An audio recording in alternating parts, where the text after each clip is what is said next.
Olá a todos, meu nome é Miquel Dias e sejam bem-vindos ao curso de Automação Industrial. No vídeo anterior tivemos a oportunidade de aprendermos sobre 4 tópicos.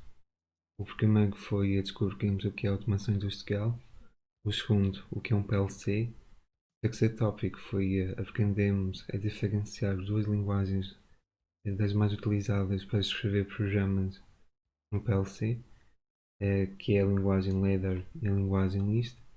E o quarto foi um exercício de aplicação. Os objetivos para o vídeo de hoje são os tipos de automação, fixa, flexível e programável, e um exercício de aplicação muito semelhante ao vídeo anterior, só que desta vez vamos juntar um cilindro pneumático para ligar do tapete rolante as peças defeituosas. Começamos pela automação fixa. A automação fixa é caracterizada pela rigidez da configuração do equipamento. Os aspectos típicos desta automação: os investimentos iniciais em equipamentos específicos, elevadas taxas de produção e é impossível fazer alterações da acomodação dos produtos. É justificável economicamente este tipo de investimento em produtos de elevado volume de produção. Começarmos a encontrar exemplos deste tipo de automação no âmbito profissional industrial por volta da década de 10. A automação programável, ao contrário da automação fixa, é projetada com a capacidade de ajustar as alterações, antes porque tenta alterar o produto final. Alguns aspectos típicos deste tipo de automação são os investimentos em equipamento genérico. Um outro aspecto que é uma desvantagem é as taxas de produção inferiores à automação fixa. Um terceiro aspecto e mais positivo é a flexibilidade para alterações na configuração da produção e é adequada à produção do tipo lote, ou então podemos denominar como batch. Alguns exemplos deste tipo de configuração. Configuração do tipo da automação. São as máquinas com descolo numérico, por volta do ano 1952, 10 anos mais tarde, nos robôs industriais. A automação flexível é uma extensão da automação programável. Alguns aspectos deste tipo de automação são os investimentos no sistema global da empresa, que é basicamente a vantagem. Um outro aspecto é a produção contínua de misturas variáveis de produtos. A taxa de produção é média, isso quer dizer que tem entre a automação fixa e a automação programável. E o último aspecto é a flexibilidade de ajustamento e variações no design dos produtos. Portanto, o que é que difere realmente a automação flexível da automação programável? Basicamente são duas distinções. A primeira distinção é a capacidade de ajustamento dos programas entre diferentes produtos, sem perda de tempo de produção.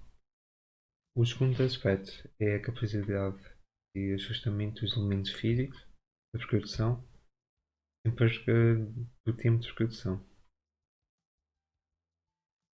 Agora vem a parte mais divertida de todo o vídeo, que é a parte em que vamos realizar um exercício. Eu não vou ler o enunciado do exercício, isto vai estar na descrição do vídeo. O exercício que tenho para este vídeo é muito similar ao do vídeo anterior, só que um pouco mais complicado. Vai ser a preparação para as funções de enxovalhamento. Vamos ter 4 inputs, sendo eles o arranque do sistema, a bagagem do sistema, os sensores da zona de inspeção e os sensores de fim de curso. As duas saídas, outputs que temos é o motor do tapete e o cilindro eletropneumático. Portanto, vamos à parte mais divertida deste vídeo, que é a realização do exercício. E vamos então começar. Vamos criar um novo projeto. Podemos colocar um nome qualquer. Eu vou colocar exercício 2.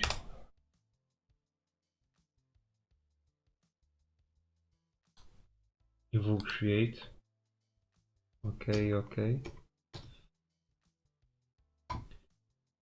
Depois vou program. Pode ser este. PLC. Não havia indicações nenhuma. E vamos então colocar aqui os nossos inputs. O primeiro vai ser o arranque do sistema.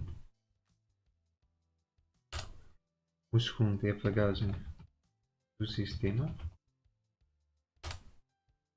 O terceiro, o sensor de inspeção.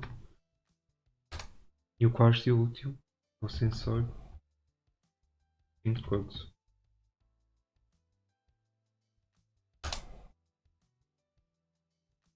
Agora vamos colocar os nossos outputs, que é o motor do tapete.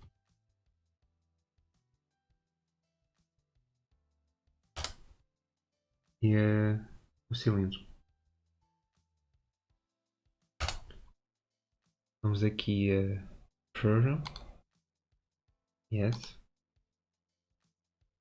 E aqui vamos colocar uma nova secção. E o nosso rank.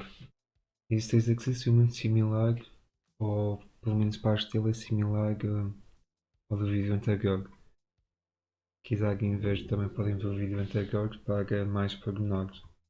Aqui vou-me limitar a colocar uma integrada, um input abaixo.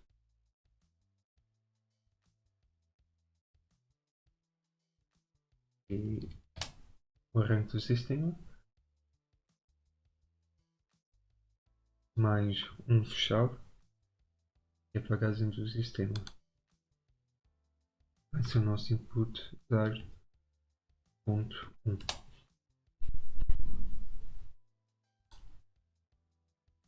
E vou adicionar o output do nosso motor de tapete. E vamos usar. Até aqui está tudo bem. É igual ao exercício anterior. E agora vamos adicionar as coisas do nosso exercício. E vamos começar por criar um novo rank. Vai ser o segundo rank, que é o rank 1. E como input nós vamos colocar o nosso output do rank 0. Vai ser com motor de tapete. É um pormenor interessante aqui neste software. Nós podemos utilizar os nossos outputs como input. Pega isto, em vez do i de input, colocamos o q e indicamos qual é que é o nosso integer output. Neste caso é um motor do tapete.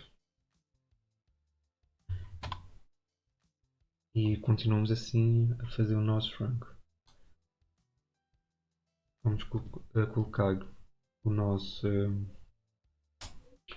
sensor de inspeção, o input aberto. De seguida, fechado, vamos colocar o nosso sensor de fim de curso e na mesma apagagem do sistema, também é fechado.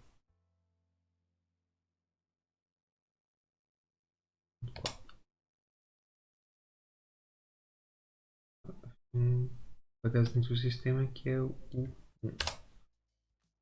Ok. E já está completo, só falta o nosso segundo output, que é o cilindro. Portanto, o cilindro funciona quando o motor de tapete estiver a funcionar, sensores de inspeção estiver ativado, o sensor de fim de curso não estiver ativado, não está ativo, e apagar dentro do sistema também como o sensor de fim de cores não esteja ativo. Então só assim que vai ativar o nosso cilindro. Tens uma vontade depois para fazer simulações. Para isso basta clicar aqui no S Simulation. E é tudo para este vídeo e bem-aja terem assistido até o final. E se vocês gostarem do vídeo, cliquem um like ou subscrevam o canal e até uma próxima.